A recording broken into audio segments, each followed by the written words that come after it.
Salut à tous, ravi de retrouver sur canalturf.com pour évoquer le programme de ce mardi 3 mai. La réunion principale aura pour cadre l'hippodrome de Chantilly avec un tiercé quarté quinté plus. Nous évoquerons donc cette compétition, mais également quelques listed programmés sur l'hippodrome cantilien. Ensuite, j'ai ciblé pour vous la quatrième course en réunion 3 à Nancy. J'aurai des informations pour la réunion 4 à Vincennes, mais également pour la réunion 5 à Mons en Belgique, puisque j'ai pu converser avec le driver Christophe Depeut, qui est assez confiant dans plusieurs courses du programme. Sachez également que vous pouvez liker, partager cette émission, et ce via nos différents réseaux sociaux, que ce soit Facebook ou encore Twitter. Ne vous en privez surtout pas. Concernant ce quintet du mardi 3 mai, le prix de la forêt de Chantilly, j'ai placé en tête le 5 Almac Cadeau Gris, un bon cheval. Un cheval qui, pour sa course de rentrée, après plusieurs mois d'absence, a pris une encourageante 3e place à Saint-Cloud. Auparavant, il avait signé 2 places de 2e et une place de 4e en autant de sorties dans les quintets. À mon avis, dans ce lot, c'est une toute première chance. Je l'ai placé en tête de mon pronostic, le 5 Almac Cadeau Gris, entraînement efficace de Bruno Audouin. On peut lui opposer des chevaux qui viennent de s'affronter dans une épreuve de même facture en le mois dernier, début avril, sur cette piste de Chantilly. Le 3 Belgian Prince, le 11 La Templière, le 6 Port-de-Ville et le numéro 4 Goya Seniora. Belgian Prince n'a pas gagné depuis pas mal de temps, mais c'est un cheval qui a signé 6 podiums lors de ses 8 derniers parcours. Le 11 La Templière compte déjà 7 podiums quant à elle en 9 courses courues. Port-de-Ville, après 2 échecs en début d'année à ce niveau, vient de manifester un regain de condition en faisant l'arrivée du quintet référence. Et Goya Seniora compte déjà 4 places en 7 quintets courus, preuve de son efficacité à ce niveau. Pour les places, je retiendrai le numéro 14 Saint-Nicolas, cheval efficace en pareille société. Il compte une victoire et 6 places en 16 quintets courus. Il a prouvé également que la distance ne lui posait pas de problème. S'il peut avoir ses aises, respirer correctement durant le parcours et bénéficier d'un bon parcours en embuscade, il va finir vite et pourrait bien inquiéter les chevaux précédemment cités.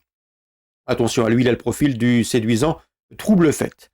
Le 10, Always Welcome, est un cheval qui a gagné son handicap courant janvier à Cagnes-sur-Mer. Depuis, il a moins de marge de manœuvre au poids, mais je le pense capable ici de tirer son épingle du jeu et de se placer, tout comme le 7 Côté Jardin, qui était absent de septembre à avril. Mais sa course de rentrée à Lyon-Paris est bonne, et à mon avis ici, il sera imprudent de l'écarter. Résumé chiffré, 5, 3, 11, 6, devant le 4, le 14, le 10 et le 7, je répète, 5, 3, 11, 6, 4, 14, 10 et 7. En cas de partant pour envisager le numéro 2, Berkane. Suite du programme, la deuxième, je dégagerai 2 éléments. Le 6, c'est Antelope Canyon et le numéro 8, Another Way. L'un et l'autre proches d'une première victoire. Dans le prix de Suresnes, Listed Race, j'aime beaucoup le 401, Halakim, cheval qui affronte a priori des éléments à sa mesure. Il est présenté par Jean-Claude Rouget, un cheval qui tentera d'offrir un nouveau succès à Jean-Claude Rouget dans cette preuve, lui qui l'a remporté l'an dernier avec Saïdabad, si ma mémoire est bonne. Quoi qu'il en soit, Halakim va ici tenter de signer une 3e victoire consécutive. Il reste sur 2 succès sur la PSF, mais pour son retour sur le gazon, il semble en mesure de bien faire, d'autant que l'allongement de distance ne devrait pas le déranger. Il passe de 16 à 2000 mètres, 401 Halakim, candidat au succès. Dans le prix Servan, autre listed, je pense que le 707 Mariana Foot peut conserver sa couronne, le tenant du titre. L'opposition, elle viendra pour lui du numéro 1, Ego, et le numéro 3, Live, affiché dans cet ordre dans une épreuve de même facture, le prix Corps de Chasse, disputé fin mars à Fontainebleau. On passe maintenant à Nancy. Dans la 4e, je dégagerai 2 éléments pour d'éventuels couplets hors d'arrière-tour. Le 402, Selwan, qui a débuté victorieusement sur cette piste de Nancy. C'était sur plus long, 2005. Mais s'il s'adapte au raccourcissement de distance, 2000 mètres, il peut parfaitement doubler la mise. Il lui faudra pour cela venir à bout du 401 Pot of Fault, irréprochable depuis ses débuts, 401, 402, 401, 402, 401, pour d'éventuels couplets. Vincennes, Réunion 4, la 4e, je vous conseille de reprendre le 403 Italica Méloise. La dernière fois, Rouen-Mocanchis s'est mal passé pour elle. Elle s'est retrouvée complètement enfermée au moment du sprint. Elle aurait à coup sûr terminé plus près ce jour-là. Je pense dès lors qu'elle va prendre sa revanche sur le 410 Ipanema de Loup. Donc le 403 Italica Méloise, à mon avis, c'est un bon pari jeu simple à envisager. La 6e, sachez que Sylvain Dupont présente avec des ambitions le 8 Invindo du Bocage. Un cheval confirmé au trot monté, efficace dans la discipline. Il compte déjà 2 victoires en 4 tentatives au trot monté. Ici, l'engagement est bon, le cheval est bien, et tout se présente sous les meilleurs auspices.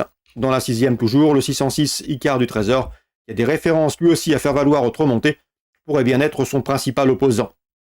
Dans la 8e, j'ai pu converser avec Loïc Vaubert, il est confiant avec le 806 Hermine du Lude. La jument est au top, elle est devenue pratique, maniable, tous les paramètres sont réunis pour qu'elle fournisse une performance de choix. C'est bien simple, son entraîneur nous a confié et m'a confié au téléphone qu'il envisageait ici de la voir lutter pour la victoire. Vous êtes prévenus, c'est un bon point d'appui. Dans cette épreuve, il redoutait surtout les plus jeunes, et notamment le 4 Gribouille qui baisse considérablement de catégorie. Attention également au numéro 7 Golteria, qui elle aime courir caché, qui possède une bonne pointe de vitesse finale. Si elle a le bon parcours, elle va finir vite et va finir sur le podium. 806, 804 et 807.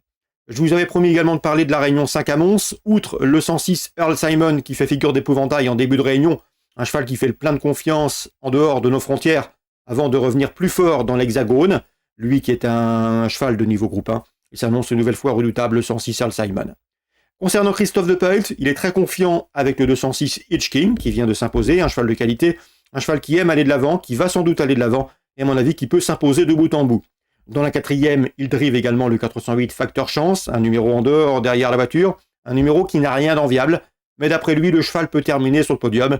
Il redoutait en priorité le numéro 11, le 411, c'est Garou Damol, qui selon lui est un cheval qui n'a pas les gains en rapport avec son potentiel. Voilà donc pour les différentes informations à vous communiquer pour ce mardi 3 mai. Excellent jeu à tous, bonne journée. Rendez-vous demain pour une nouvelle émission. N'oubliez pas, si vous le souhaitez, de liker, de partager ce programme s'il vous apporte satisfaction.